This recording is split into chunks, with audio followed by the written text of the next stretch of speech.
Mungkin sedikit introduction mengenai informasi webinar ini. Green Neighbor dan Adidaya adalah kedua organisasi yang bergerak di bidang embracing dan empowerment of renewable energy, di mana program kerjasama ini secara spesifik fokus ke arah kinerja dan evaluasi energi terbarukan di DKI Jakarta, apakah sudah inklusif atau belum. Namun, sebelum acara dimulai, alangkah baiknya kita memanjatkan puji syukur kepada Tuhan Yang Maha Esa atas rahmat dan anugerahnya dapat mengumpulkan kita bersama di tempat ini. Untuk itu, doa menurut agama dan kepercayaan masing-masing bisa dimulai.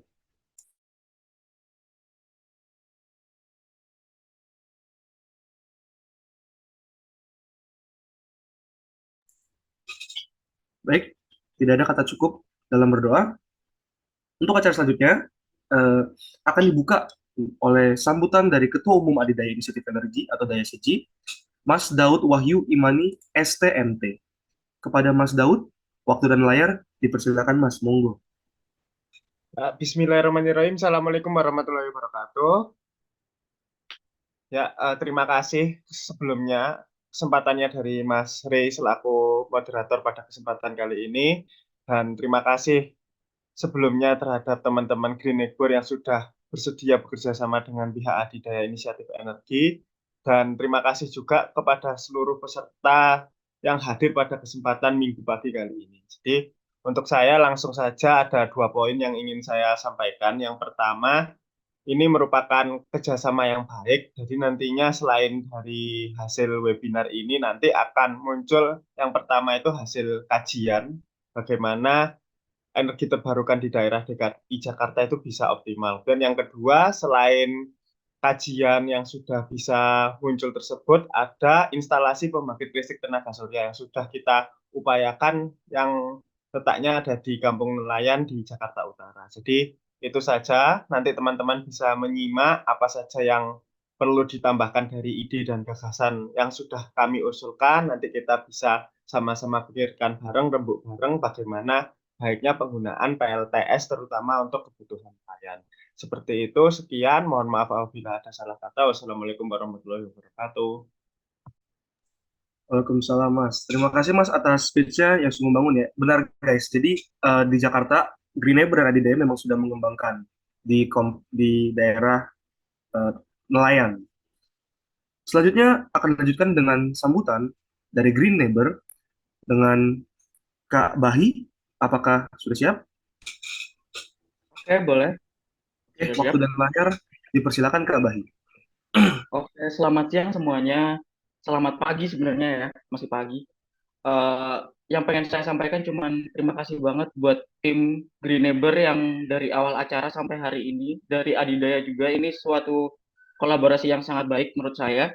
Juga teman-teman yang udah berpartisipasi secara tenaga, secara finansial buat pembangunan PLTS ini. Kemudian juga teman-teman yang hadir hari ini juga terima kasih banyak. Semuanya semua niat baik ini bisa terwujud dengan baik karena inisiatif kita semua.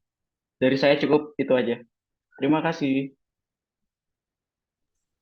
Baik, terima kasih banyak Kak Bahi atas speech-nya.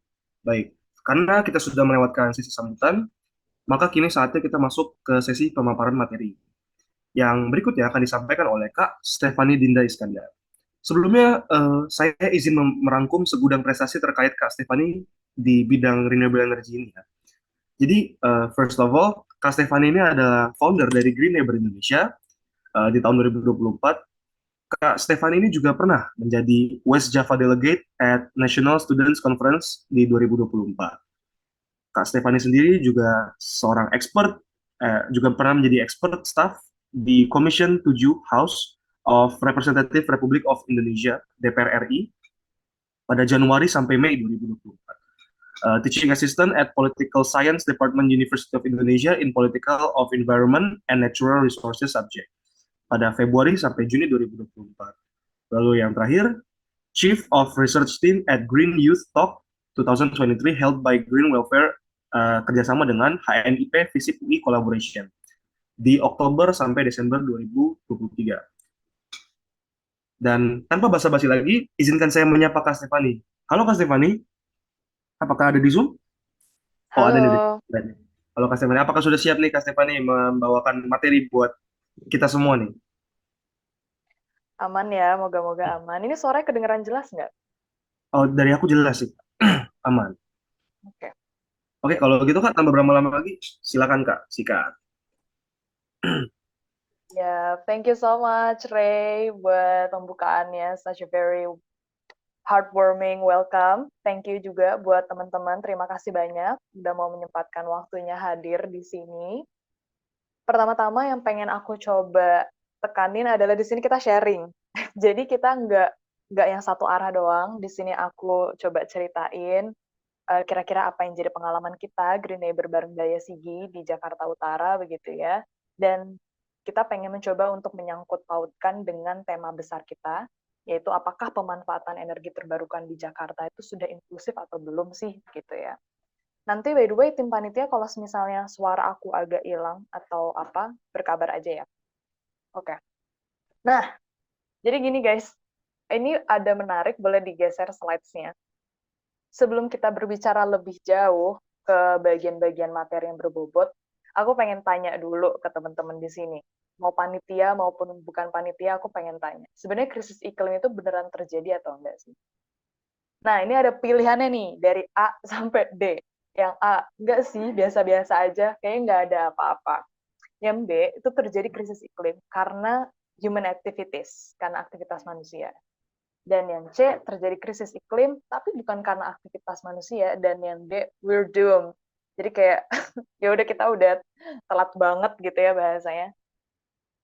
Nggak ada harapan lagi mungkin bahasanya buat kita bisa mengolah uh, konflik atau krisis iklim ini.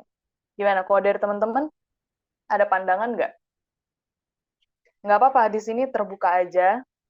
Kalau kalau misalnya ada yang bilang masih biasa-biasa aja juga aman. B, ini sini ruang aman. Gimana? Coba dong di kolom komentar kayak apa kayak terserah lah mau dimanapun. Bisa B, bisa C. Oke, thank you, thank you. Yang lain gimana yang lain?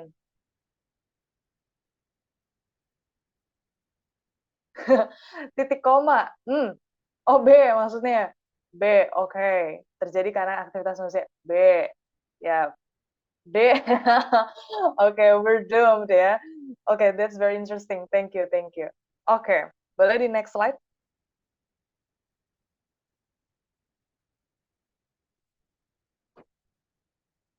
Sorry, boleh di next slide? Nah, jadi sebenarnya teman-teman,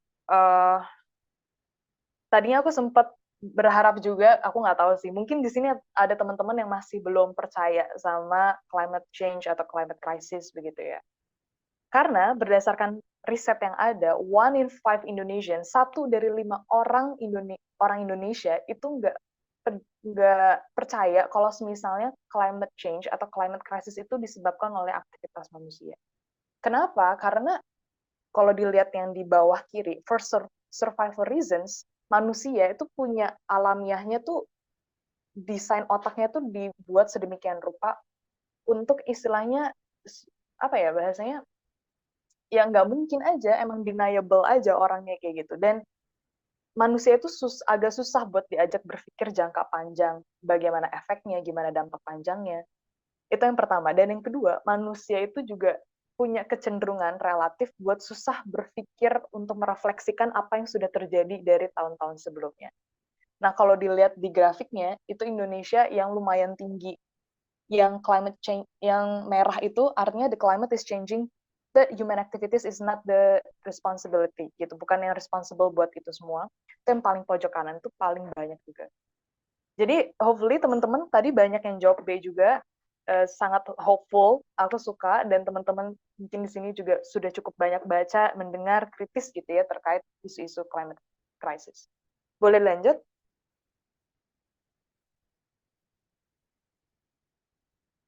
Nah, jadi buat teman-teman yang mungkin di sini beberapa ada yang belum begitu familiar dengan isu-isu krisis iklim, nah ini sebenarnya bisa menjadi bahan-bahan evaluasi, bahan-bahan landasan kenapa teman-teman harus mulai worry dan kenapa teman-teman berada di Zoom ini, kenapa teman-teman memutuskan untuk bisa ikut Zoom ini, karena mungkin sebagian besar teman-teman mulai cemas, mulai resah, sebenarnya krisis iklim ini harus ditangani seperti apa, dan tingkat kerusakannya seperti apa juga yang harus bisa kita mitigasi. Ada dari tahun 1850, tadi misalnya aku bilang, relatif manusia itu susah buat diajak berpikir, buat diajak merefleksikan, gimana sih peningkatan gas efek rumah kacanya gitu ya misalnya, terus bagaimana peningkatan emisinya dari tahun ke tahun gitu ya, dari abad ke abad dekadenya. Dan kalau teman-teman lihat yang paling bawah itu pengen kita coba sangkut pautkan dengan bagaimana yang terjadi di kancah global, di kancah internasional. Krisis-krisis iklim ini adalah permasalahan kolektif, permasalahan bersama, permasalahan yang nggak bisa kalau kita tuh cuma selesaiin dalam satu negara atau satu kota, satu kabupaten aja tuh, it doesn't gonna work. Makanya kalau teman-teman mau coba baca lebih jauh, ada namanya the logic of collective actions. Jadi kita harus bekerja bersama-sama untuk menangani yang namanya krisis iklim. Tapi balik lagi pertanyaannya, oke, kalau kita mau gerakin bareng-bareng, kita mau ubah krisis iklim ini bareng-bareng, tapi harus mulai dari mana ya? Ya mulai dari lokal.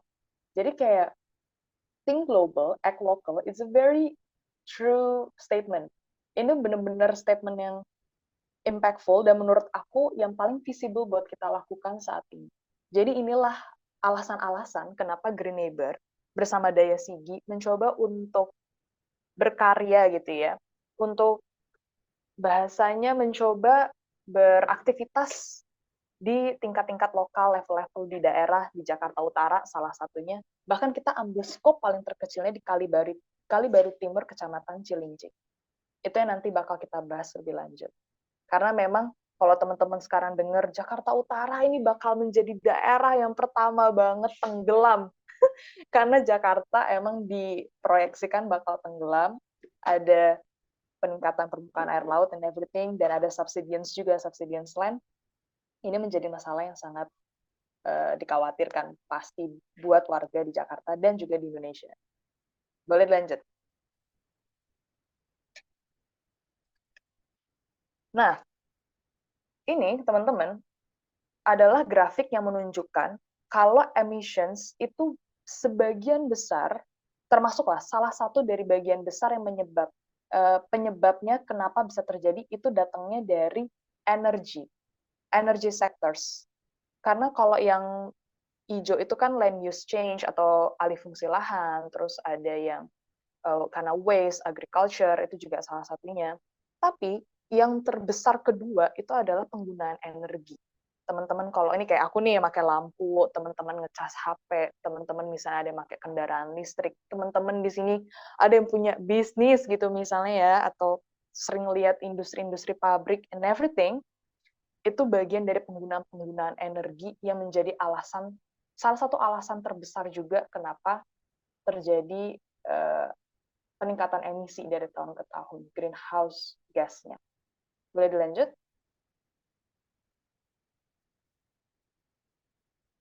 Ini juga salah satunya ini dibagi jadi dua, ada penyebab karena sources-nya dan berdasarkan sektornya. Kalau berdasarkan source-nya, itu karena coal.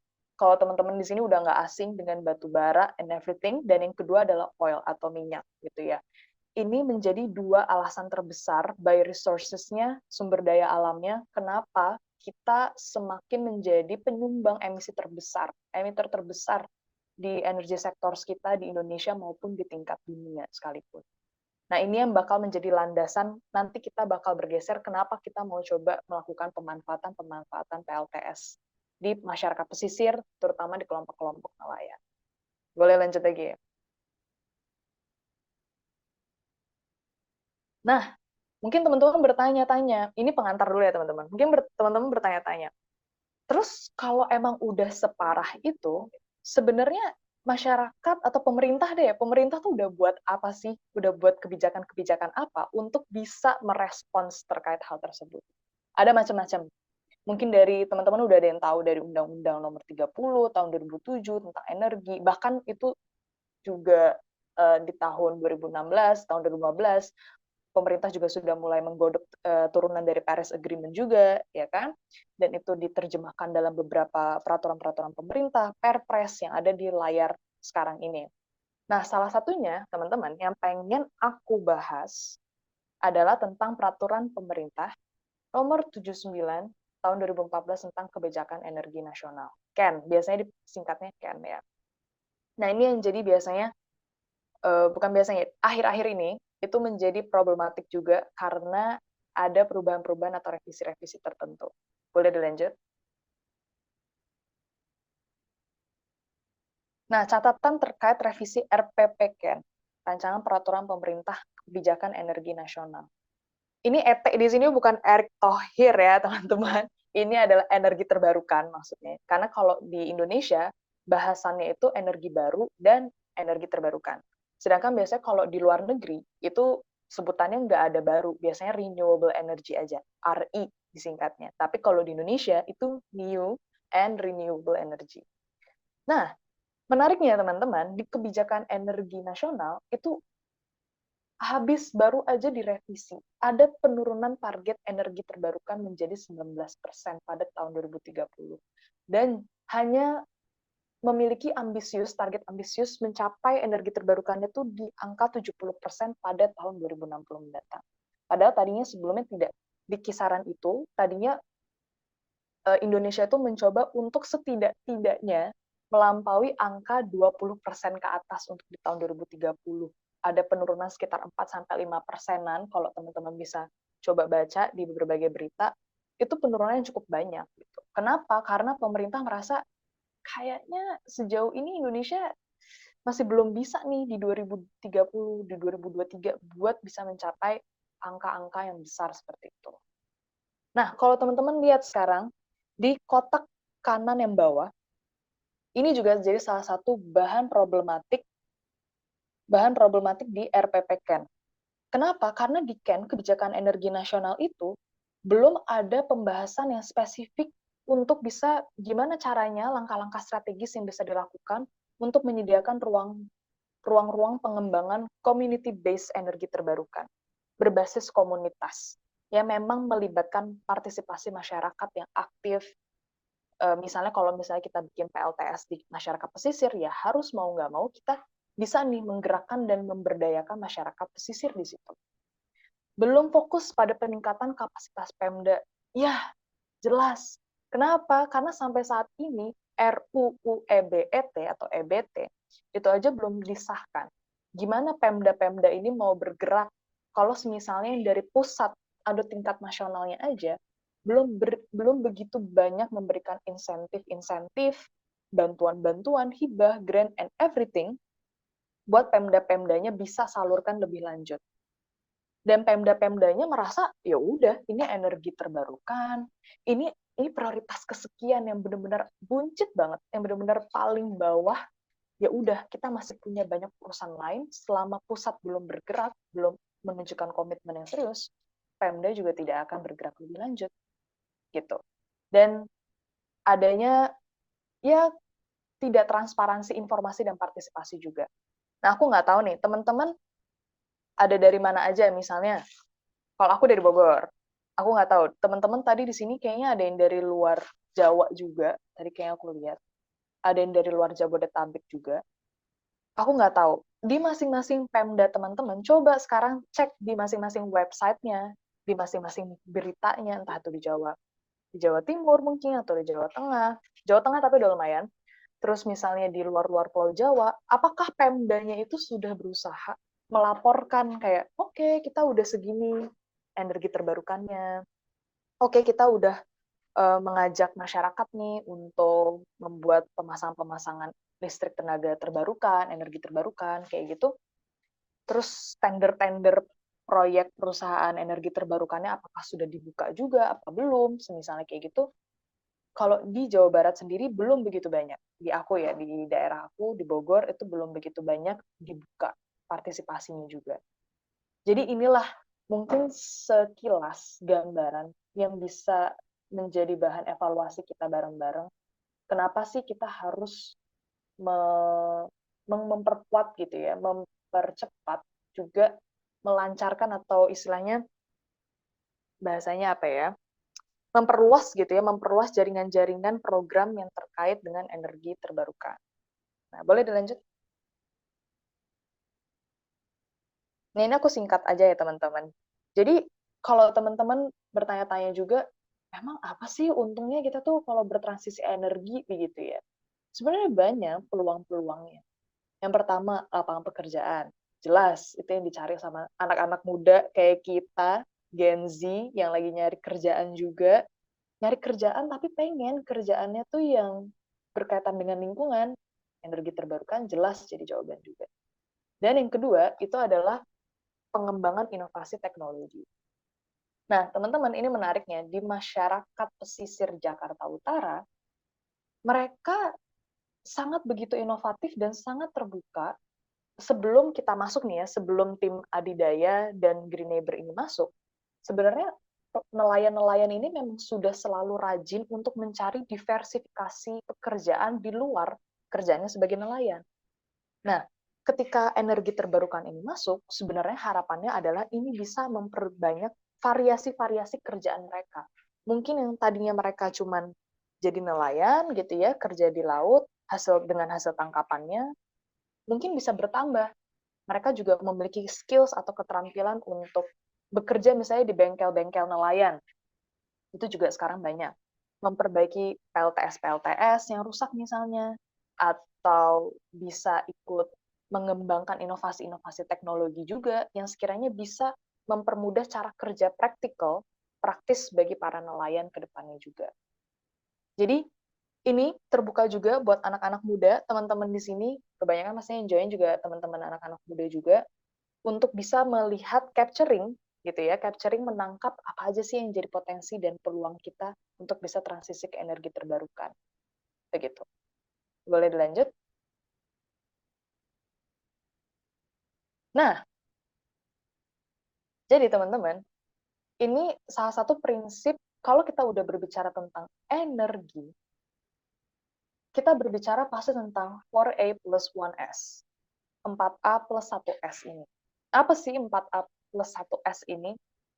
Jadi, kalau di energi, sebenarnya di manapun sih, cuman ini biasanya dipakai untuk kerangka berpikir dalam pengembangan energi, adalah kita harus bisa memperhatikan kelima aspek ini.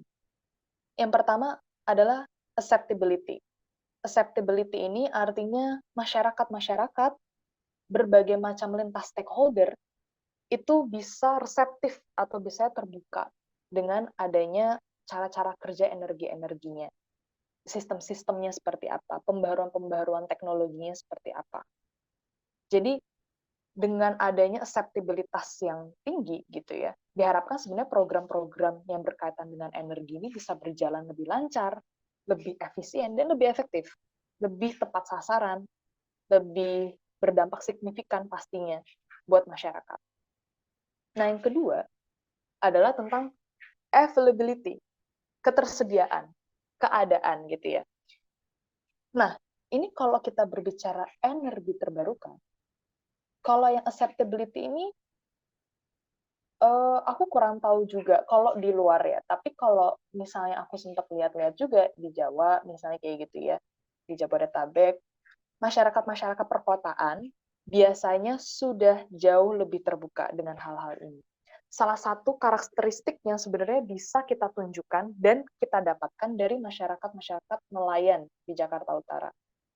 Karena masyarakat-masyarakat pesisir nelayan di Jakarta Utara, pas kita tanya, kita ada sih video testimoninya, nanti teman-teman bisa cek aja di Instagram Green Neighbor sama Daya Sugi. Kita tanya, Bapak, kira-kira Bapak tertarik nggak ya buat menerima PLTS kita, teknologi-teknologi kita ini gitu. Dan mereka, kebetulan kita ada 3 calon nanti yang bakal menjadi penerima PLTS kita. Mereka ketiga-tiganya bilang, oh kita sangat terbuka di sini. Apapun yang jadi inovasi teknologi, apapun yang sekiranya bisa membuat nelayan bisa tetap relevan dengan zaman, bisa lebih adaptif dengan perkembangan modern yang ada, atau dengan adaptasi mitigasi iklim, mereka sangat terbuka. Nah, yang jadi masalahnya teman-teman adalah masyarakat-masyarakat di luar sana yang mungkin tidak berada di yang tidak ada di urban area, rata-rata mungkin di rural area, itu masih cenderung berpikir nggak ada masalah ngapain juga kita bertransisi energi terbarukan, apa untungnya buat kita. Nah, inilah yang menjadi tantangan-tantangan, biasanya kita harus menentukan strategi pendekatannya mau seperti apa. Ekonomis kah, praktikal kah, atau sudah menyasar tentang awareness krisis iklim misalnya seperti itu. Nah, ini menyambung juga ke availability, ketersediaan misalnya. Sayang-sayang banget sebenarnya masyarakat udah terbuka nih, tapi fasilitasnya nggak ada misalnya. Pihak-pihaknya tidak pernah pihak-pihak Pemdanya misalnya, atau mungkin belum ada CSO atau NGO yang masuk misalnya ke daerah-daerah di situ. Jadinya program-program PLTS, PLTMH misalnya, mikrohidro, atau PLTB, Bayu misalnya, angin, itu tidak ada. Padahal mungkin masyarakatnya terbuka, masyarakatnya mau. Tapi karena, balik lagi, teknologi-teknologi ini terbilang tidak mudah didapat, misalnya seperti itu, dan akses-aksesnya untuk mencari kesananya juga agak sulit, dan misalnya mahal. Nah, jadinya kadang-kadang kita merasa kita harus bisa menjawab tantangan itu, availability, ketersediaan, NGO hadir di situ, Green Neighbor dan dari segi mau coba hadir di situ. Accessibility juga, kita ingin mencoba untuk bisa mendekatkan fasilitas-fasilitas infrastruktur sedekat mungkin dengan mereka. Kalau teman-teman lihat sekarang di background aku ini, sekarang, nah ini sebenarnya salah satu concrete experience yang bisa mendekatkan bagaimana aksesibilitas itu menjadi hal yang penting. Mereka benar-benar bisa begitu melihat teknologinya, ada kerusakan mereka bisa langsung tangani, mereka bisa langsung lihat, dan manfaatnya pun bisa langsung tersalur ke mereka. Namanya self-consumption atau self-co biasanya. Affordability, di sini juga. Nah, ini nanti aku mau jelasin lebih lanjut di akhir, singkatannya, lebih versi singkatnya affordability ini seperti apa. Keterjangkauan harga salah satu menjadi alasan kenapa kita pengen mengadakan program pemasangan instalasi PLTS untuk nelayan. Dan lebih dari itu adalah kita ingin mencoba mewujudkan sustainability-nya. Nah, ini yang susah, teman-teman. Kenapa susah? Karena rata-rata banyak permasalahan ya, misalnya Green Neighbor, Daya Sigi, datang ke Jakarta Utara, datang ke masyarakat pesisir, memasang PLTS, oke kita akan jalani hibah atau grant ini misalnya ya, selama 1 tahun, atau selama beberapa bulan. Tapi sayangnya ketika kita misalnya sudah, project-nya sudah selesai begitu ya, 1 tahun atau beberapa bulan itu sesuai dengan kontrak, tapi sayangnya masyarakat sekitarnya atau Pemdanya nggak berusaha untuk melanjutkan program-program yang udah kita coba inisiasi. Nah, itu kan jadi sayang banget. Sebenarnya inovasinya udah hadir, kita sudah memberikan capacity building, penguatan-penguatan kapasitas, tapi tidak berkelanjutan programnya. Jadi selain daripada kita ngobrolin tentang teknologi bersihnya yang berkelanjutan, tapi programnya ini juga harus berkelanjutan untuk dipakai buat kehidupan sehari-harinya si penerima. Inilah salah satu alasan tadi Kak Daud juga sudah sempat mention di awal, kalau kita bakal bikin kajian rekomendasi. Kajian rekomendasi inilah yang harapannya akan bisa kita audiensikan kepada pihak Pemda, DKJ sekarang ya, Daerah Khusus Jakarta, untuk nanti Dinas KPKP bekerja sama dengan Dinas Energi misalnya seperti itu, untuk terus melanjutkan program pemasangan PLTS ini dengan APBD yang mereka punya, kemudian monitoring evaluasinya juga jauh lebih berkelanjutan. Gitu. Jadi tidak hanya berhenti di kita, tapi bisa diperluas lagi dan dipertahankan selama mungkin. Itu salah satu tujuan goals dari akhir kita. Boleh dilanjut? Nah ini teman-teman, ini sudah ada berbagai pemasangan PLTS di daerah lain, di Pekalongan, di Indramayu, di Pelabuhan Baai. Nah, mungkin teman-teman bertanya, kenapa kok masang 3 foto ini? Kenapa masang 3 foto ini? Karena ini menjadi pengingat buat kita. Orang sering bilang, Jakarta is a global city, Jakarta itu kota paling maju, Jakarta itu ibu kota negara, mantan ibu kota negara, apapun itu, semua orang berlomba-lomba untuk hadir di Jakarta, untuk mencari kehidupan yang lebih berkualitas, mencari sesuatu yang lebih maju, modern. Tapi sayangnya, untuk sekelas kota Jakarta sekalipun, masyarakat-masyarakat nelayannya pun belum difasilitasi, belum diakomodasi sedemikian rupa oleh pihak-pihak Pemda untuk bisa memasang PLTS-PLTS ini. Padahal di daerah-daerah lain, di Jawa Barat, Jawa Tengah, bahkan Bengkulu, itu sudah digerakkan. Pemda-pemdanya juga sudah turut sedikit-sedikit ya, walaupun tidak banyak, sedikit-sedikit sudah mulai memperkenalkan setidaknya kepada para nelayan. Jadi sangat aneh ketika kita melihat adanya disparitas atau ketimpangan bagaimana Jakarta yang kita kenal sebagai modern city, global city, dan tempat berhimpunnya orang-orang di situ justru tidak mendapatkan exposure yang sama besarnya, mendapatkan exposure tentang potensi energi terbarukan di daerah. Boleh lanjut? Ini kurang lebih gambarannya aja. Kalau PLTS di Jakarta sampai saat ini pun masih tergolong sedikit, tapi mungkin kalaupun misalnya mau dibandingin dengan daerah-daerah lain, mungkin sudah cukup banyak. Walaupun memang kemarin juga masih ada problematik terkait regulasi-regulasi PLTS atap misalnya seperti itu. Ini pun masih banyak mayoritas atau didominasi di fasilitas-fasilitas publik, misalnya di gedung sekolah, di puskesmas, di kecamatan, gelanggang olahraga, dan lain-lainnya. Tapi belum ada penelitian atau riset yang benar-benar bisa menghimpun data berapa banyak yang sudah menggunakan PLTS untuk sektor-sektor lain seperti kemaritiman, kelautan, perikanan, salah satunya kelompok masyarakat yang kita sasar adalah nelayan. Begitu. Boleh lanjut?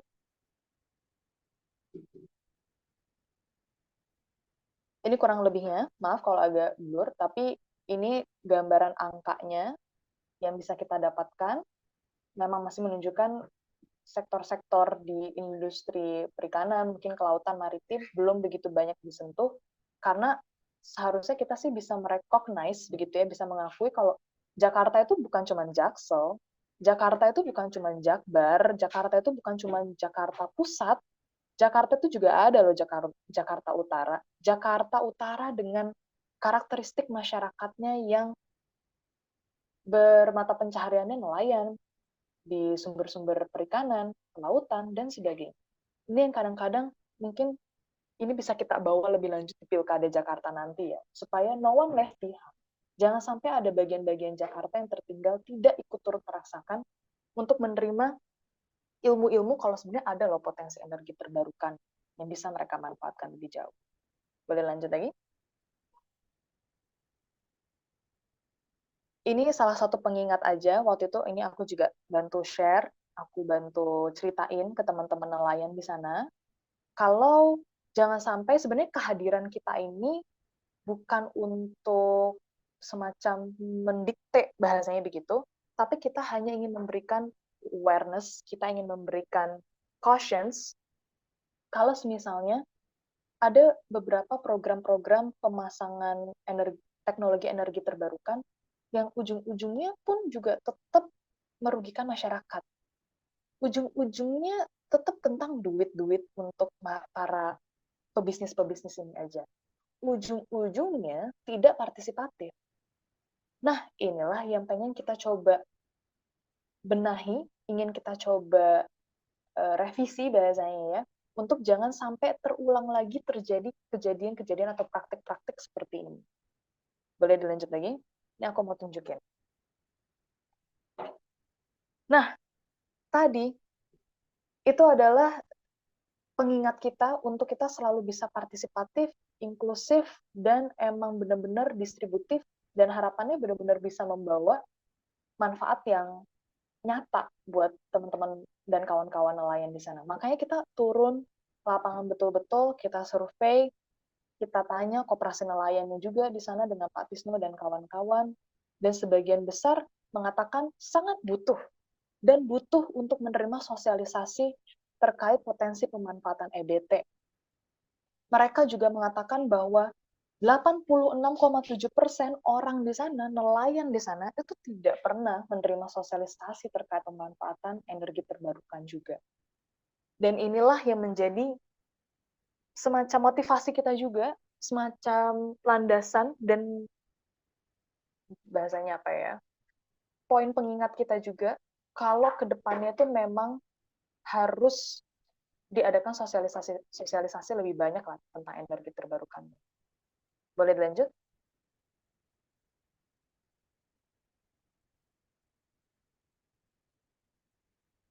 Nah, makanya kemarin kita mengadakan diskusi Green Visit.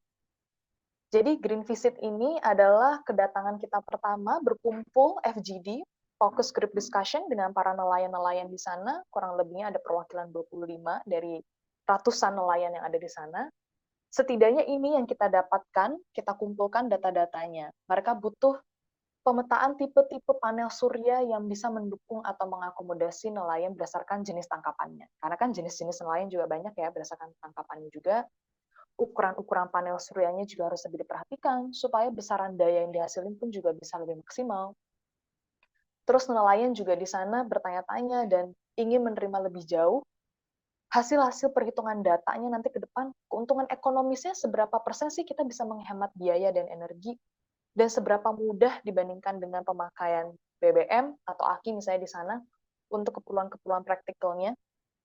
Dan juga mereka ingin belajar lebih lanjut tentang bagaimana cara mengoperasionalisasikan PLTS-nya, cara membersihkan PLTS-nya, kemudian tentang pengadaan barangnya itu yang mereka pertanyakan juga.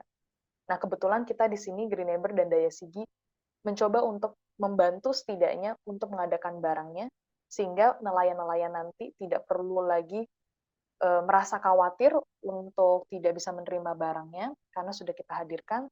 Mereka hanya tinggal menerima materi-materi pelatihannya dan perawatan-perawatan panel suryanya seperti apa. Boleh dilanjut lagi? Nah, ini hasil jepret-jepretan kita. Ini hasil dari Green Visit kita kemarin, hasil dari turun lapangan kita kemarin. Di sini ada Kak Daud juga nih, yang di sebelah kiri, bersama Project Officer kita juga kemarin, Samuela Kristi. Yang di tengah itu Pak Tisno, kenalin teman-teman, itu Ketua Koperasi Kalibaru Timur di Jakarta Utara. Dan yang paling kanan itu yang gambar lebih jelasnya ada Pak Tisno-nya, itu sama teman-teman nelayan yang lain juga. Oke, boleh dilanjut. Ini calon-calon penerima panel surya kita, ada Pak Tarlim, Pak Waat, sama Pak Takim. Kemarin kita juga sudah ngobrol-ngobrol dengan beliau-beliau. Mereka sangat terbuka, mereka memiliki semangat yang luar biasa juga untuk belajar lebih lanjut terkait PLTS yang akan kita berikan kepada kawan-kawan nelayan di sana. Boleh lanjut lagi?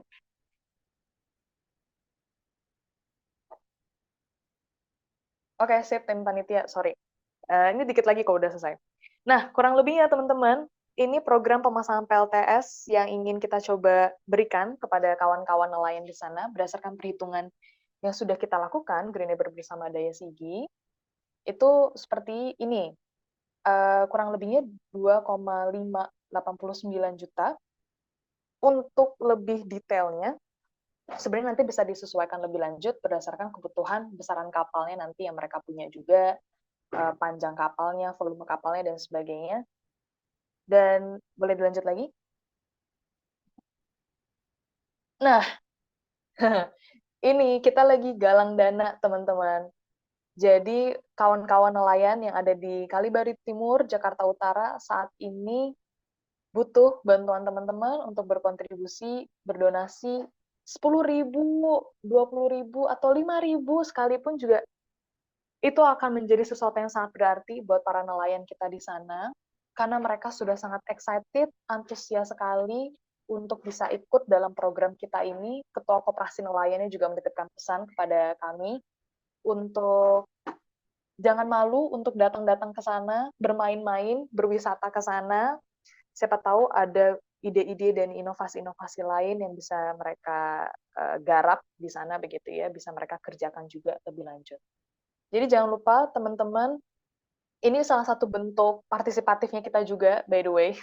Salah satu bentuk transparansi yang ingin kita coba kembangkan. Jangan lagi terulang kejadian-kejadian praktik-praktik yang tidak partisipatif, yang tidak demokratis bahasanya ya, bagi para nelayan dan calon-calon penerima dimanapun itu, termasuk di Jakarta Utara.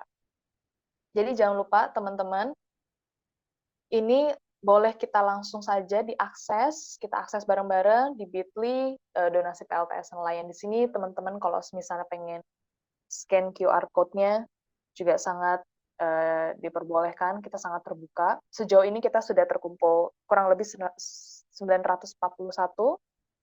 dan di sini aku sama teman-teman, mungkin teman-teman ada yang bertanya-tanya, sebenarnya kita dari mana gitu ya. Rata-rata kita mahasiswa, ada juga yang sudah alumni-alumni, jadi kita di sini isinya anak-anak muda.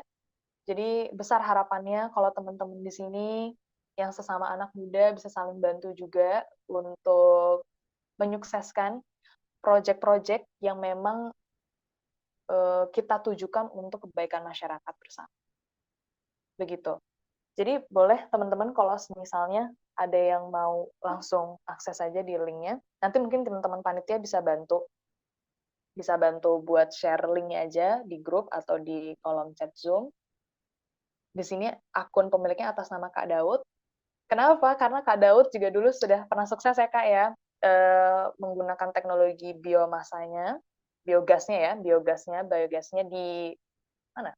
Di Jawa Timur ya, di Jawa Timur, daerah Malang, tempat beliau memang berkarya di sana juga, Kak Daud di sana.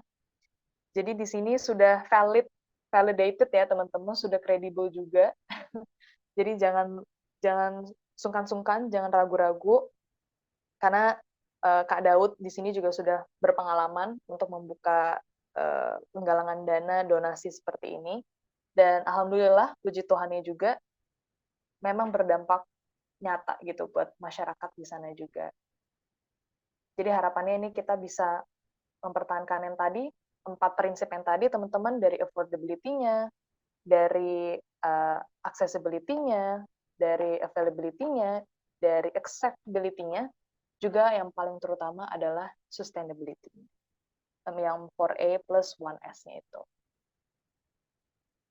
Oke, teman-teman boleh dilanjut. Ini sekedar penutup aja dari aku. Tadi kita udah berbicara panjang dari awal, gimana konteks di global, nasional, di Indonesia, sampai ke lokal-lokalnya. Di sini aku cuma pengen nyampein, kalau kita nggak akan bisa berdampingan hidup sebagai suatu masyarakat, kita nggak akan punya kehidupan kalau kita tidak memiliki dimensi lingkungan. We won't have a society if we destroy the environment. By Margaret Mead. Boleh dilanjut? Jadi sekian gitu aja dari aku teman-teman. Sorry banget kalau kepanjangan, tapi mudah-mudahan bisa menjadi gambaran jelas buat teman-teman di sini. Aku sangat open, Green Neighbor dan Daisy sangat open kalau teman-teman mau ajak kita diskusi lebih lanjut terkait apapun itu, terutama terkait dengan program pemasangan PLTS-nya. Gitu teman-teman. Mungkin selanjutnya aku balikin ke Ray ya. Thank you. Oke, thank you, gila, keren banget pemaparan dari Kak Stefani ya. Terima kasih banyak Kak atas pemaparannya yang sungguh menarik. Saya mungkin izin merangkumkan ya apa yang tadi sudah dipaparkan biar mungkin peserta-peserta yang baru join atau apa masih tetap kebagian informasi sinopsisnya lah. Jadi benar adanya kita memang perlu memperluas program-program dari NGO terutama energi terbarukan. Mengacu pada apa yang kasarnya tuh quote unquote didesain di otak kita tuh kasarnya tuh troublemaker.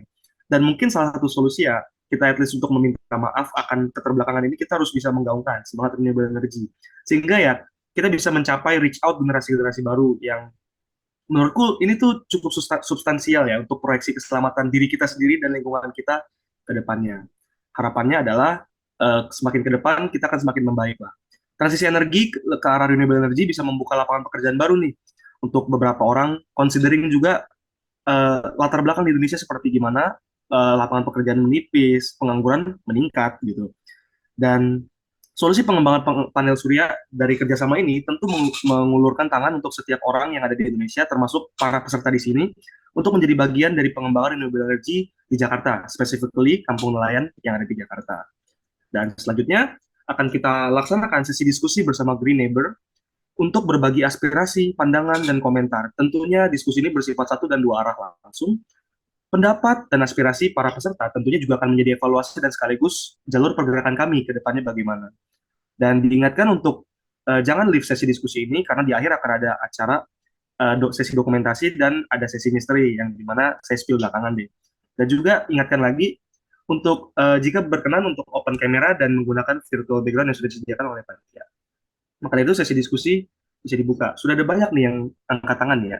Mungkin aku lihat dari yang pertama dulu ini ya, dari Mas Iwayan S. Bisa on mic Mas. Panitia jangan lupa spotlight ya. Oke. Silakan Mas diutarakan Mas. Ya, baik. Terima kasih Kak atas kesempatannya. Saya Iwayan dari Sumatera Selatan. Izin tanya kepada narasumber Kak Stefani Dinda. Izin tanya Kak terkait pembahasan Kakak tadi. Bagaimana strategi yang dilakukan untuk memastikan bahwa PLTS yang diinstal untuk nelayan tidak hanya berfungsi secara optimal, tetapi juga dapat dipelihara dengan biaya yang relatif rendah. Lalu selanjutnya, bagaimana rencana untuk mengatasi tantangan infrastruktur yang ada seperti jaringan listrik yang tidak tersedia atau tidak stabil untuk memastikan bahwa PLTS ini dapat beroperasi secara efektif di daerah nelayan. Terima kasih, Kak.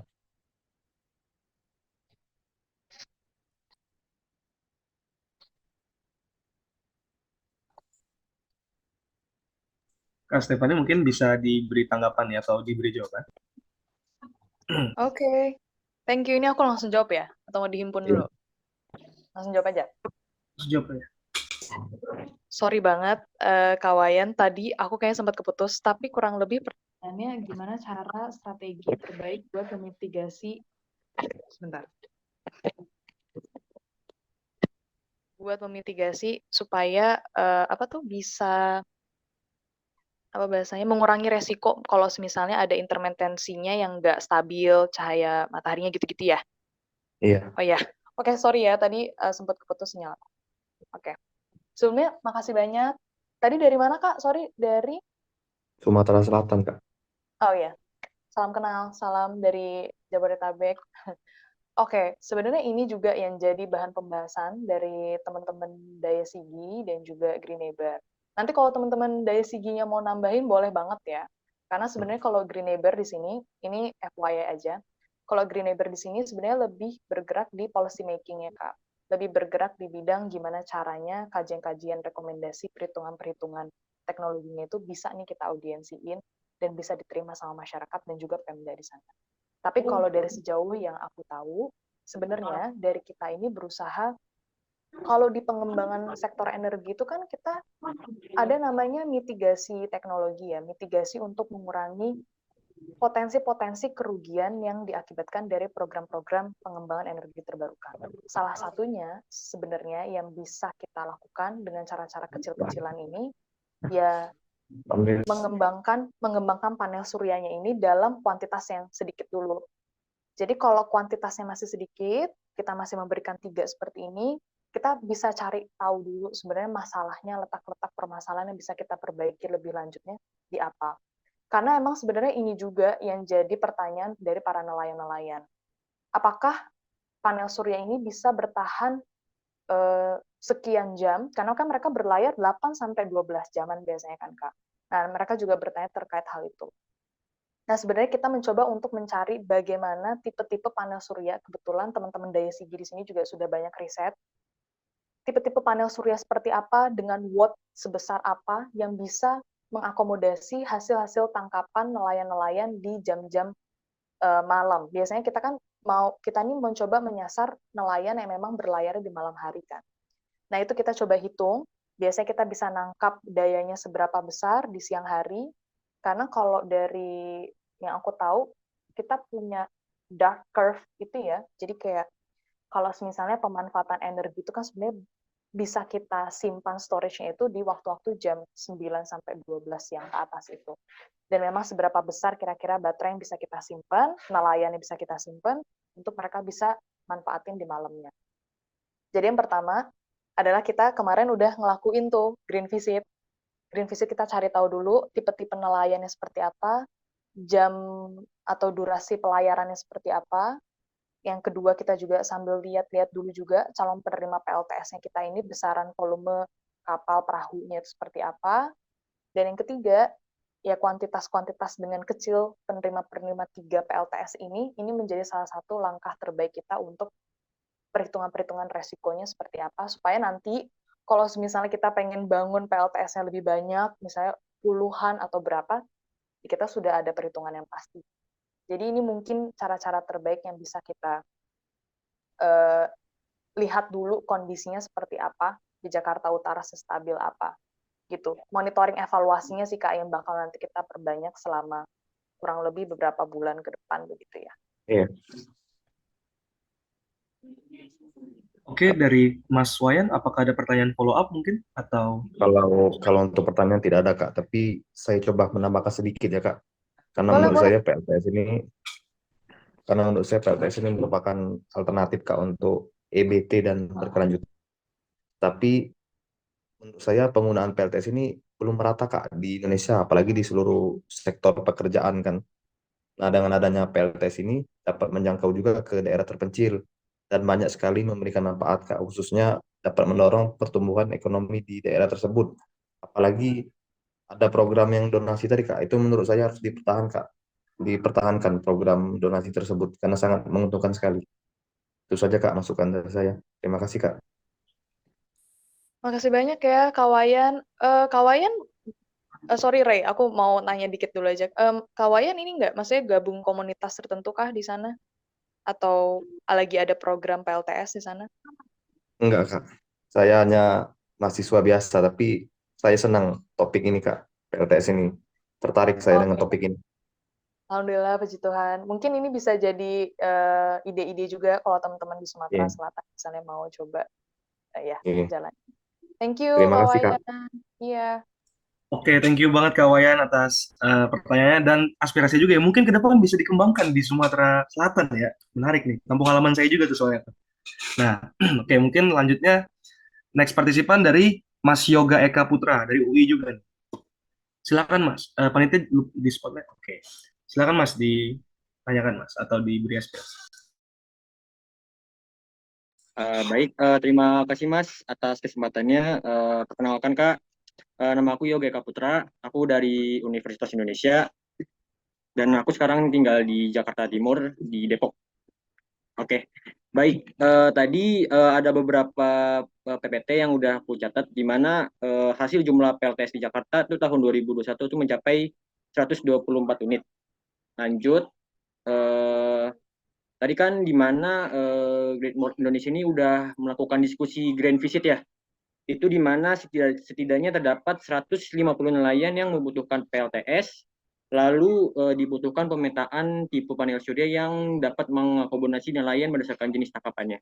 Baik, mungkin ada beberapa pertanyaan mengenai hasil diskusi Great Visit ini. Pertama, bagaimana organisasi KKN ini menentukan atau memilih lokasi-lokasi daerah terpencil yang akan diberikan instalasi PLTS tersebut. Tadi kan aku juga belum jelas itu 3 penerima itu dari daerah mana aja, itu dari Jakarta atau gimana? Kalau memang dari Jakarta ya alhamdulillah.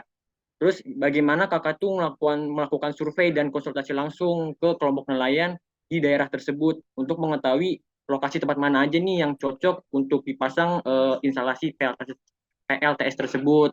Terus yang kedua kan tentunya organisasi kakak ini kan harus nelayan tuh tentunya membutuhkan edukasi untuk bisa melakukan teknologinya itu dimanfaatkan secara baik, secara langsung. Nah, bagaimana organisasi kakak ini tuh bisa memberikan edukasi dan sosialisasi kepada nelayan di daerah penerima supaya nelayan-nelayan tersebut tuh bisa mengelola dan memelihara instalasi PLTS tersebut tuh dengan baik.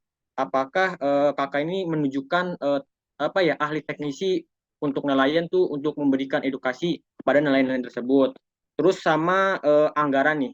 Tadi kan organisasi ini kan melakukan donasi ya. Nah, tadi juga anggarannya itu tadi sekitar berapa ya?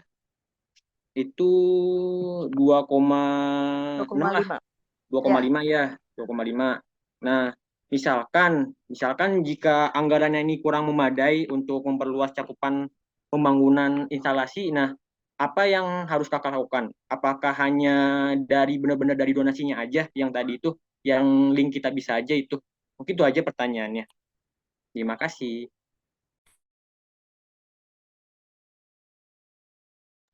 Silakan Kak Stefani mungkin dijawab pertanyaan dari Mas Yoga. Oke, banyak ya. Thank you. By the way, aku juga dari UI. Kalau by the way, Kak Yoga masih kuliah atau alumni atau gimana? Masih kuliah Kak, semester 3. Semester 3. Oh, wow, masih baru ya. Gue berasa tua banget lagi. Aku udah veteran banget. By the way, nanti kita kapan-kapan ketemu ya, Yoga. Please banget di UI. By the way, Kak Yoga dari Saintek kah? Dari ilmu apa? Jurusan apa? Entek Kak, FMIPA. Oh, di FMIPA. Oke, nice. Thank you so much, Kak Yoga, buat pertanyaannya. Menarik banget. Sebentar ya. Oke, pertanyaan yang pertama. Tadi bagaimana cara menentukan wilayah yang akan diberikan bantuan PLTS? Nah, ini menarik. Jadi, kita itu kan emang punya program namanya Green Energy Modeling.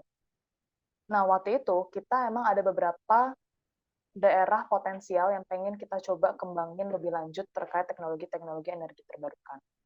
Tapi, salah satu kendala yang mungkin bukan kendala, tapi lebih ke arah karena kita masih pengen mencoba merintis, masih pengen mencoba memetakan yang terdekat-terdekat, kita carilah skopnya memang masih dekat Jawa Barat atau Jakarta. Kebetulan waktu itu kita setim Green Neighbor sama DSIG ini mencoba untuk melihat di Jakarta ini pemanfaatan energi terbarukannya seperti apa. Dan kita coba cari-cari, searching-searching seperti apa sih energi-energi terbarukan. Nyatanya kita masih belum banyak melihat pemanfaatan energi terbarukan itu di Jakarta Utara.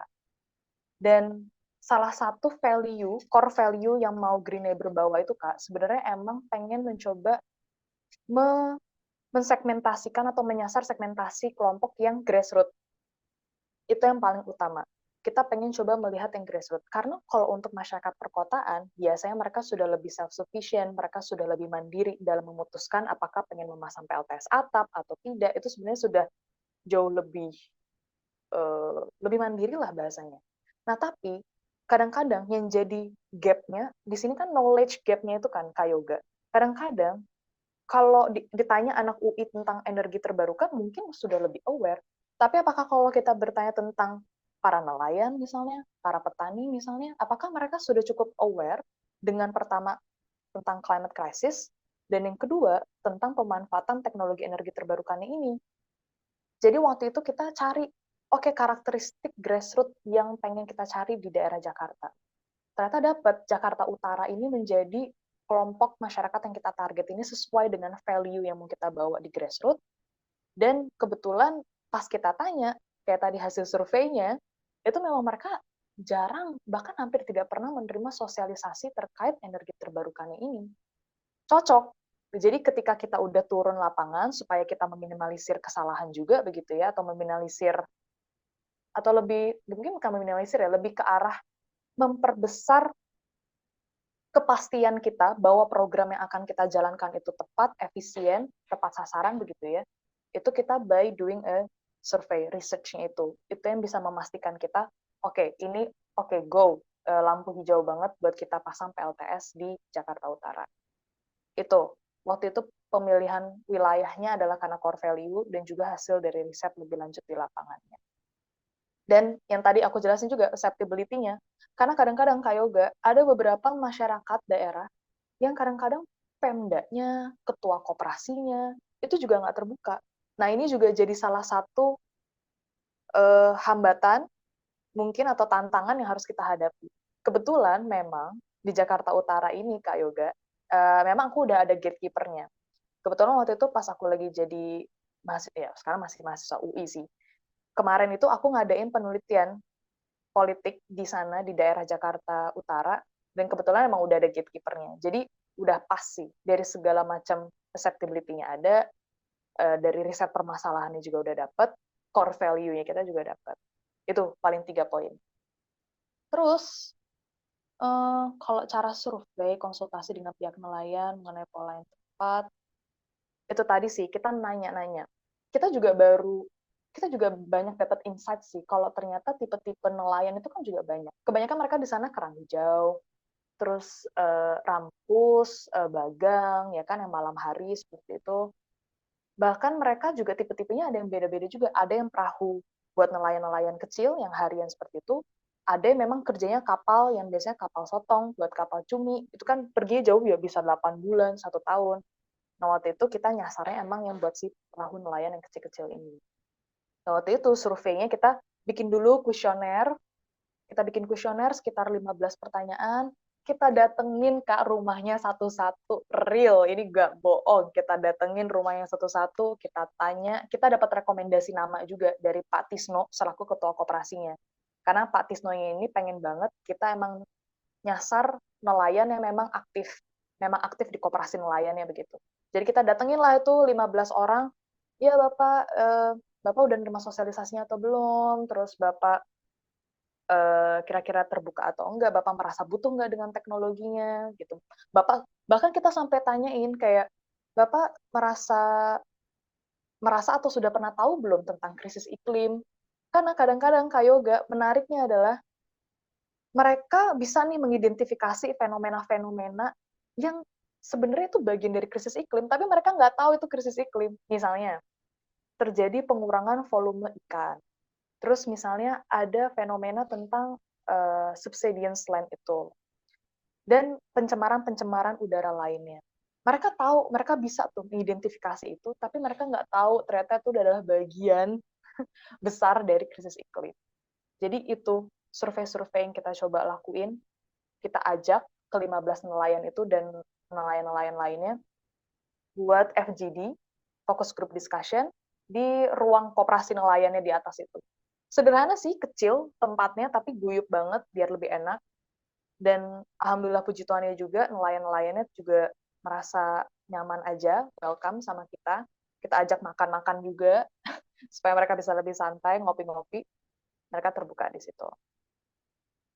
Untuk edukasinya nanti harapannya nanti dari teman-teman Green Neighbor, Adidaya, sambil kita berikan program PLTS-nya ini, panel suryanya kepada teman-teman nelayan di sana, kita juga ngasih gambaran-gambaran, kita juga memberitahukan langkah-langkah teknisnya seperti apa sih yang harus mereka lakuin kalau ada skenario seperti ini, skenario seperti itu, mereka merawat panel suryanya seperti apa. Nanti kita juga sambil monitoring evaluasi mungkin per minggu buat kita lihat, oh ada masalah ini, oh ternyata udah bagusnya di sini, daya tahannya seperti apa, kendala-kendala yang mereka hadapi seperti apa. Nah, ini juga mungkin buat promosi juga teman-teman. Sebenarnya kita juga lagi mencari Kak Yoga buat teman-teman teknisi-teknisi dari anak-anak elektro mungkin atau anak-anak teknik yang tertarik buat ikut jadi bagian dari technical officer kita sangat terbuka. Karena kebetulan aku juga nyari juga ketemu juga beberapa teman-teman anak elektro UI atau teman-teman FMIPA juga yang berkenan buat belajar lebih jauh dan berpengalaman mungkinnya buat bisa bantu pemasangan PLTS-nya. Jadi kalau teman-teman di sini ada yang pengen ikutan buat ikut bantu memasang panel surya dan memberikan edukasi-edukasi lebih lanjut kepada para nelayan kita di sana, please contact further, kontak lebih jauh ke aku atau ke Kak Daud. Gitu. Betul, lumayan guys buat portofolio kalian. Nanti kalau kalian misalnya kerja di corporate atau kerja di pemasangan-pemasangan yang membutuhkan skill pemasangan PLTS, it's a very good. Karena itu bagian dari green jobs, pekerjaan hijau. Begitu kan? Betul? Itu. Sebentar ya. Permasalahan knowledge gap, tadi keterbukaan masyarakat.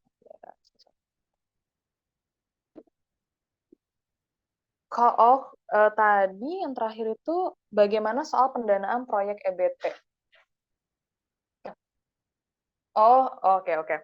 Jadi gini, sebenarnya Green Neighbor sama Adidaya ini mencoba untuk membuka skema-skema pendanaan yang lebih transparan, yang lebih partisipatif, gitu ya. Walaupun dan kebetulan karena kita masih mencoba untuk menginisiasinya dalam kuantitas yang kecil, ini kan 3 panel surya, terbilang kecil lah, boleh dibilang. Kita pengen coba untuk melihat sekaligus tes ombak juga gitu ya. Seberapa besar sih sebenarnya masyarakat sekarang tuh udah mulai terbuka dengan atau mulai tertarik nih untuk ikut berpartisipasi menyukseskan program-program teknologi bersih. Karena ternyata berhasil. Maksudnya banyak juga teman-teman yang udah mulai berdonasi di bidang-bidang atau teknologi-teknologi bersih ini. Dan pastinya nanti ke depannya jauh lebih transparan juga, lebih partisipatif. Dan kalau nantinya kita mau memperbanyak kuantitas PLTS-nya, kita harapannya sih kayak agak sulit ya kalau misalnya menggantungkannya ke donasi aja. Itu baru deh kita ajuin ke calon-calon donatur lainnya, misalnya ke research institute, ke kampus, perguruan tinggi, entah itu di Indonesia maupun di luar negeri, atau ke program-program CSR corporate. Tapi karena ini skalanya masih kecil, jadi kita sangat ingin memanfaatkan momentum untuk melihat tren di masyarakat seperti apa terhadap skema pendanaan donasi, melihat juga bagaimana antusiasme masyarakat terhadap penyuksesan program energi terbarukan, dan resikonya juga bisa diminimalisir untuk terkait yang tidak transparansi atau tidak partisipatifnya dan sebagainya kayak gitu. Jadi itu sih yang pengen kita coba kembangkan dan kerjakan lebih jauh juga. Itu keputusan-keputusan. Gimana? Kira-kira cukup menggambarkan nggak perjalanan kita? Oke, keren banget jawaban dari Kak Stefani ya. Emang benar-benar milestone Green Neighbor tuh diceritain semua tuh. Sama teknis, sampai rekrutmen mungkin ya. Yes, Buat teman-teman yang betul. berminat nih, anak-anak teknik nih. Sabi nih join di Green Neighbor nih ya. Buat nambah portofolio, kan simulasi kerja beneran juga nih. Implementatif, yang lebih santai tapi ya juga ya. Dari Yoga, apakah sudah menjawab atau ada follow-up question? Aku udah cukup sih Kak, aku udah nyatat intinya kakak itu melakukan FGD, terus lakukan kuesioner juga sebelum survei itu 15 soal. Terus untuk edukasinya yang pastinya kakak melakukan monitoring evaluasi itu selama seminggu untuk memastikan apakah instalasi PLTS ini cukup baik atau enggak. Terus untuk anak teknisi itu masih melakukan pencarian ya Kak. Untuk anak teknisi itu masih melakukan pencarian, lalu untuk donasi itu dilakukan secara transparan. Cukup Kak dari aku. Thank you Kak. Oke, mungkin aku izin memasukkan satu pertanyaan lagi ya, Kak. Tapi ini mungkin jadi pertanyaan terakhir karena memang ya kita bermain pada fungsi waktu juga. Tapi dari pertanyaan dari Mbak Resvi, yang dimana sepertinya Mbak Resvi sudah ngechat Zoom dari tadi, jadi sepertinya mungkin kita dahulukan dulu Mbak Resvinya. Mohon maaf bagi teman-teman yang raise hand, ini mungkin kesempatannya diambil oleh Mbak Resvi. Jadi saya izin bacakan ya dari Mbak Resvi ini. Assalamualaikum Kak, perkenalkan saya Resvi Zalnisa Razma dari Aceh. Izin tanya, bagaimana program instalasi PLTS dapat meningkatkan produktivitas dan kesejahteraan nelayan di daerah terpencil? Itu pertanyaan pertama. Kedua, apa saja tantangan teknis dan logistik yang dihadapi dalam menginstal PLTS di wilayah pesisir atau pulau-pulau kecil? Yang ketiga, bagaimana pengukuran keberhasilan program ini? Apakah ada indikator khusus yang digunakan untuk mengevaluasi dampaknya pada kehidupan nelayan? Oke, mungkin Kak Stefani bisa bantu dijawab nih pertanyaan dari Mbak Resvi. Sudah hadir di Zoom nih, Mbak Resvi. Ini pertanyaannya mungkin aku izin ini lagi ya. Taruh di meeting lagi. Oke. Oke. Sorry banget. Ini aku pakai HP ya, 2 device. Jadi kalau di sini agak lemot di layarnya. Maaf. Oke. Sebelumnya thank you banget Kak Resvi. Seneng banget. Hai teman dari Aceh. Salam kenal. Nanti kalau misalnya aku main ke Aceh bisa ya jadi tour guide aku, Kak. Oke. Aduh, gue random banget, maaf ya. Oke. Yang pertama, bagaimana program SASI? Oke. Ini pertanyaan yang selalu menjadi apa ya? Menjadi poin utama. Setiap kali kita ngadain acara apapun terkait dengan pemasangan program PLTS ini ya, selalu pasti back to basic. Kita pasti selalu nanya, ini manfaatnya apa sih buat nelayan? Manfaatnya apa sih buat nelayan? Manfaatnya apa sih buat nelayan? Selalu itu yang ditanya. Sampai pada kesimpulan, kita nemuin begitu banyak yang bisa dimanfaatkan dan bisa menjadi poin plus, poin lebih buat para nelayan di sana. Yang pertama, begitu banyak riset KRSV, sorry. Oke.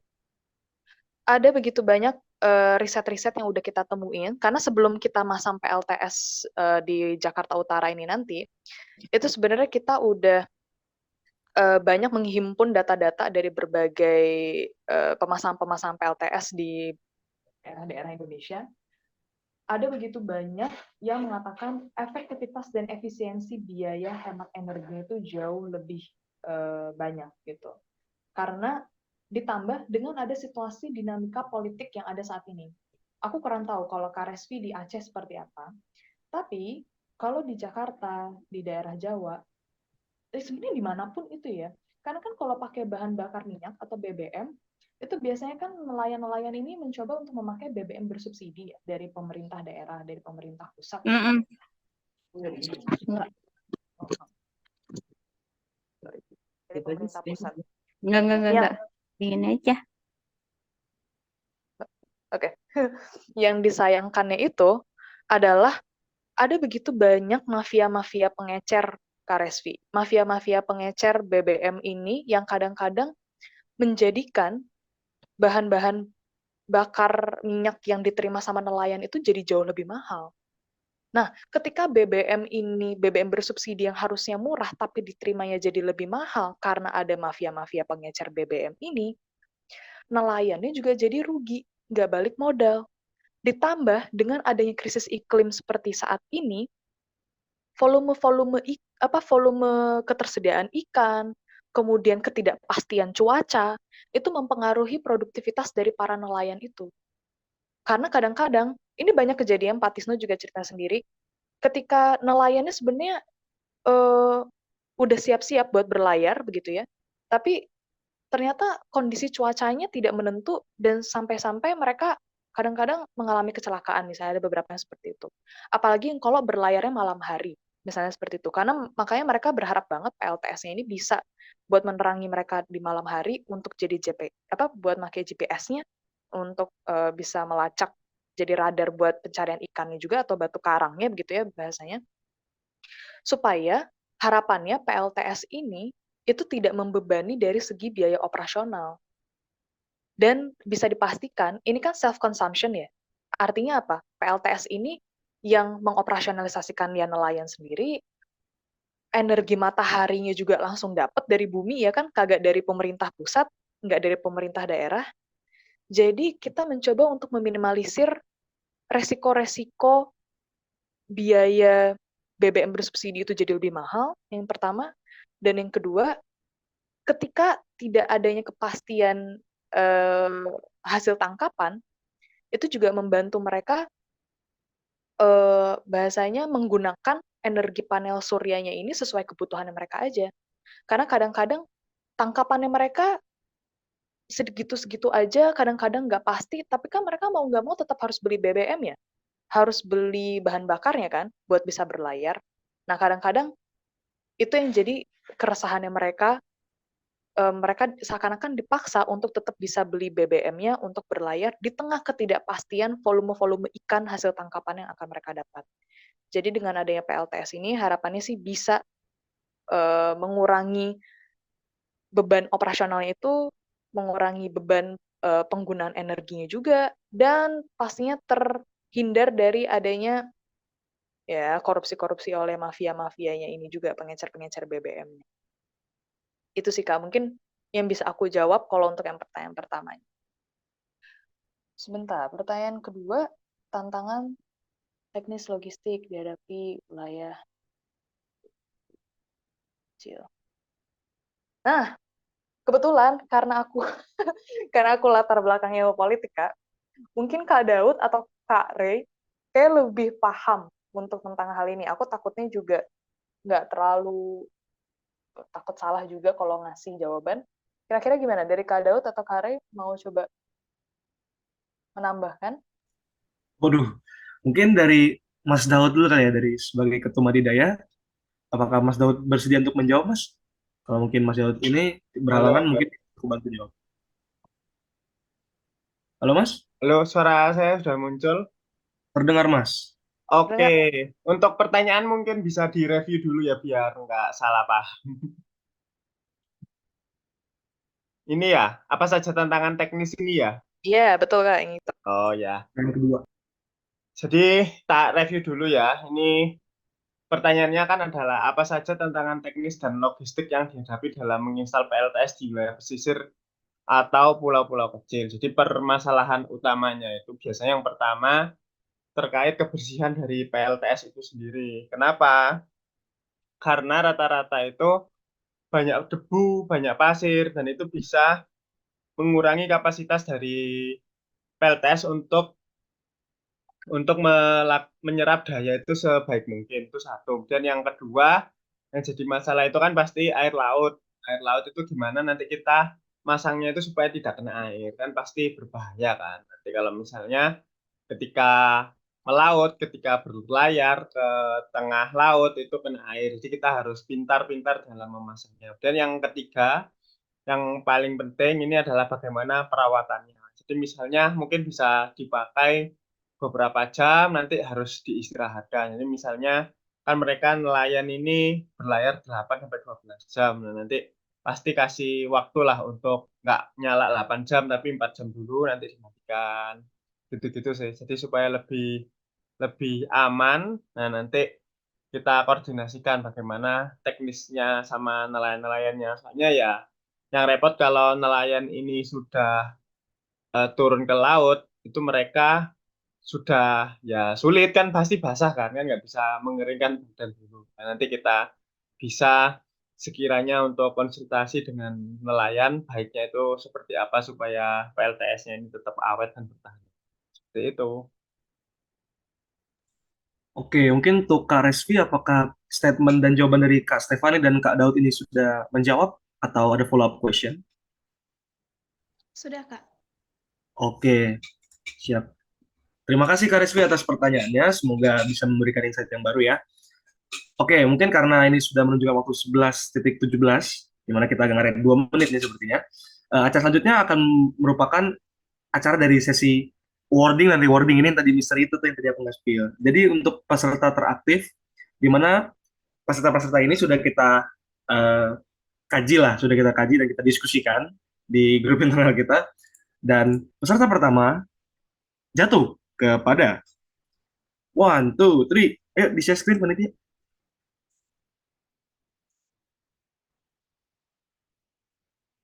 Eh, Oke, one, two, three. Ayo, tadi lihat di next slide.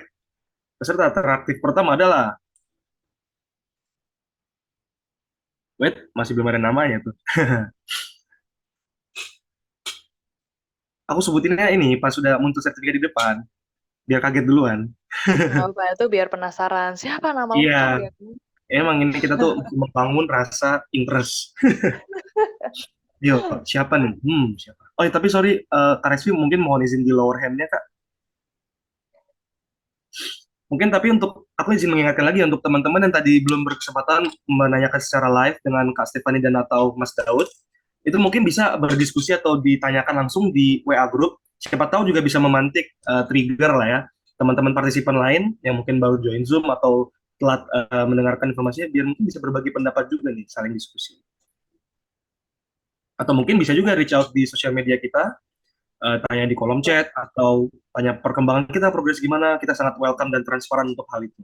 Tuh, tuh. Oke, mungkin apakah ada... Oh ya, gimana, Kak? Paling Kari, Rey, gue, Gimana? apa gue ya? Ya, Aku kalau tadi main aku juga sebenarnya bisa ngomong gue. paling gue tuh tadi mau nambahin sebenarnya dari apa yang pertanyaan Kak Respi.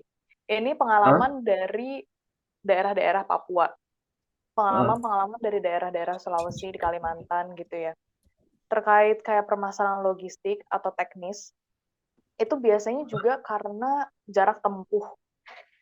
Apalagi kalau di Papua, misalnya banyak pegunungan begitu-begitu ya di daerah-daerah terpencil, itu bawa PLTS berat ya, mohon maaf. Iya, Bawa setuju. PLTS tuh ribet banget, naik gunung, kadang-kadang jalan apa infrastruktur jalannya itu kan juga nggak bagus ya kan.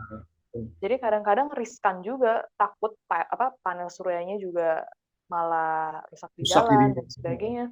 Itu sering banget terjadi sama komunitas-komunitas di pulau-pulau lain juga. Jadi perlu diperhatikan juga sih itu infrastruktur seperti itu, cara supaya barangnya juga bisa nyampe aman ke tempat. Setuju sih. Emang kadang jalan itu menjadi moda ini ya, akses penting ya emang dalam perencanaan wilayah dan kota, terutamanya ini dalam pengembangan ya panel surya gitu. Inovasi-inovasi yang kita lakukan. Mungkin aku izin follow up untuk panitia, apakah sudah ready untuk di share screen rewardingnya ini? Sepertinya masih berdiskusi ya, saking aduh bingung banyak banget partisipan yang aktif ya. Iya, asli tadi aku juga shock pas Iya, lihat berapa banyak yang raise hand, Re. Itu seneng gila, banget. banyak banget. Tapi seneng banget, Hmm. seneng Selamat, banget dan selalu semangat ya sekali, guys dalam renewable iya, energy. sekalinya nanya juga banyak banget pertanyaan-pertanyaannya. Gila, Ya, gokil. kayak bercabang Gokil gitu banget. pertanyaannya. Jadi mungkin Iya, Kak Stephanie juga jadi, aduh ini mau jawab apa nih gue? kayak wah challenging banget nih webinar ya Iya. kan? Keren. Kayak pertanyaan esai-esai gitu nih kalau UTS nih.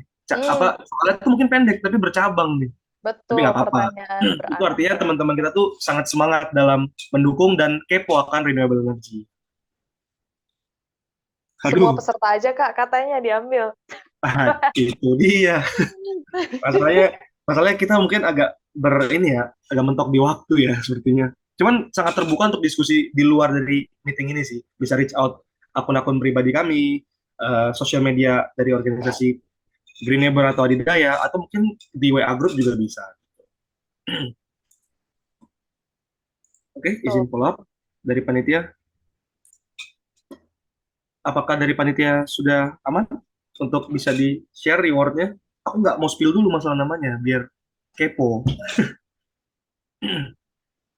Itu. Atau mungkin waktu yang sempit ini bisa kita manfaatkan untuk dokumentasi dulu mungkin ya. Oh, boleh, boleh. Aku ngikut aja. Mau seperti Oh, apa?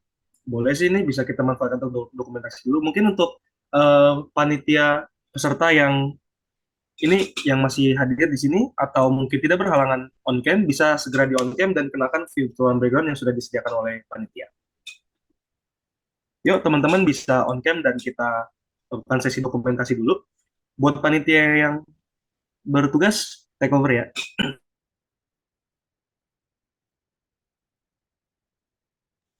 Atau mungkin aba-abanya bisa aku bantu juga, hitung 1, 2, 3-nya, biar kita bisa bergaya dulu.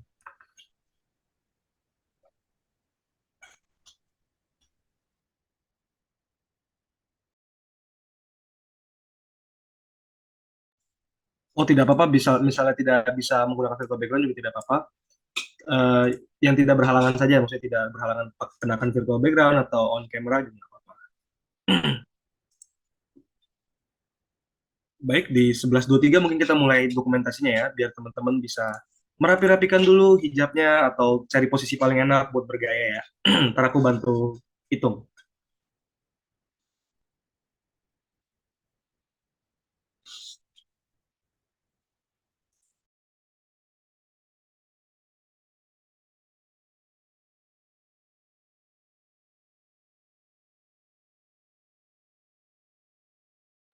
Oke, karena waktu sudah menunjukkan pukul 11.24 WIB, untuk panitia yang melakukan dokumentasi bisa take over atau mungkin bisa aku bantu juga untuk aba-aba. Silakan.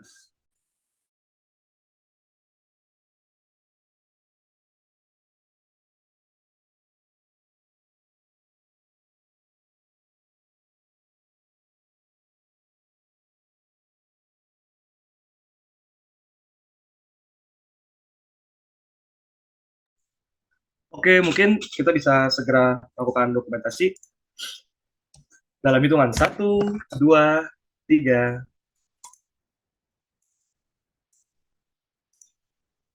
Oke, mungkin sekali lagi ya guys, bisa nih ganti gaya dulu nih teman-teman. Oke, kayaknya lain kan sudah? Oke, 1, 2, 3.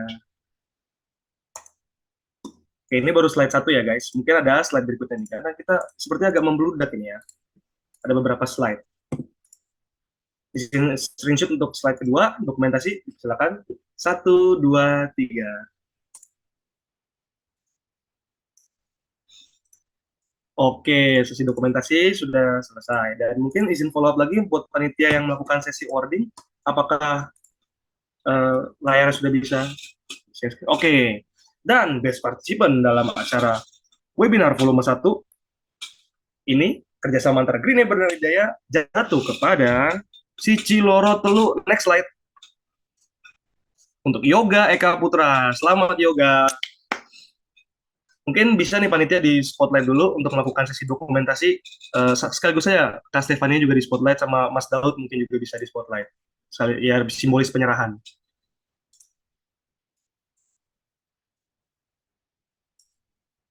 Oke, Kak Yoga.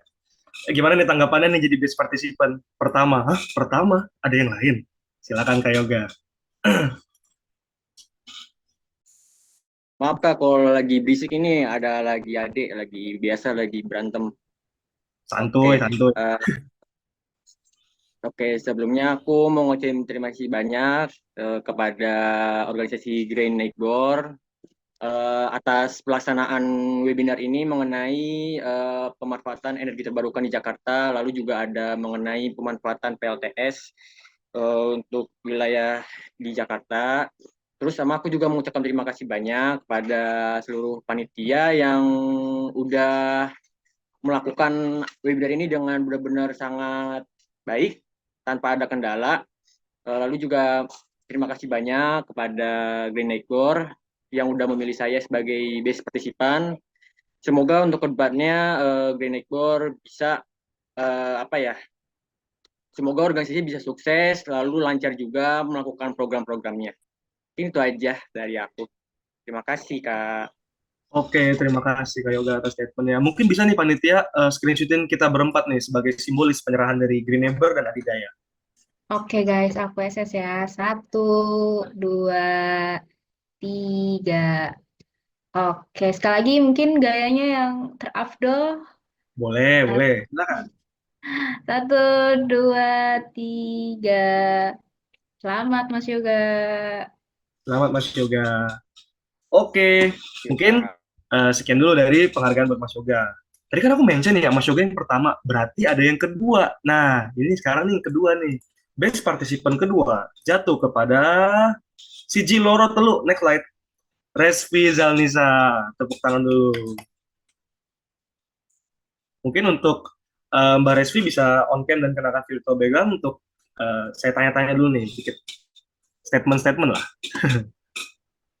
Oke, Mbak Resvi nih. Gimana Mbak Resvi tanggapannya menjadi uh, the best participant kedua dalam acara webinar ini?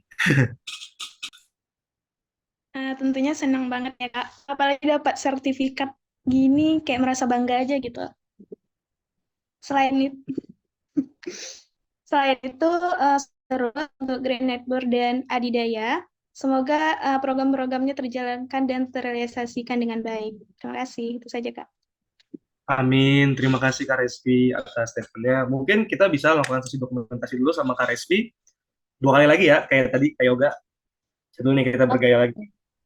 Mungkin formal dulu, formal. Oke, mungkin aku hitung ya. 1, 2, 3. Yang bergaya yang afdol. Oke. 1, wait. 1, 2, 3. Oke, mantap nih Kak. Selamat Kak Revi. Oke, terima kasih bagi panitia yang sudah melakukan sesi dokumentasi. Mungkin untuk Kak Resmi sama Kak Yoga, aku izin mengingatkan untuk ntar nanti habis webinar ini bisa reach out mungkin dari Green Neighbor ya, Kak Bahi atau Kak Stefani untuk rewardnya, biar bisa diproses rewardnya. Oleh karena sesi audio sudah selesai, acara kita memang sudah sampai di penghujung acara. Dan sekian dari acara webinar volume 1 bertopik apakah pemanfaatan energi di Jakarta sudah inklusif. Semoga webinar ini bisa menjadi insight-insight baru buat kedepannya dan menjadi sebuah semangat untuk selalu menggaungkan cita-cita ini. Kami tunggu kehadiran kalian di acara-acara Green Neighbor dan Aditya selanjutnya, dan juga bisa reach out akun Instagram kami, akun sosial media kami, dan interaktif lah di WA Group untuk melihat progresif pergerakan kami, dan peserta dianjurkan dengan sangat untuk mungkin komen atau apa, dan mungkin menjadi salah satu partisipan ya dalam program Stefani tadi yang ada mencari anak-anak teknik gitu, bisa partisipan juga di situ, reach us out. Dan oleh karena itu, saya Randa Krishna Santio, pamit undur diri, dan sampai jumpa di acara-acara selanjutnya. Wassalamualaikum warahmatullahi wabarakatuh. Sampai jumpa teman-teman.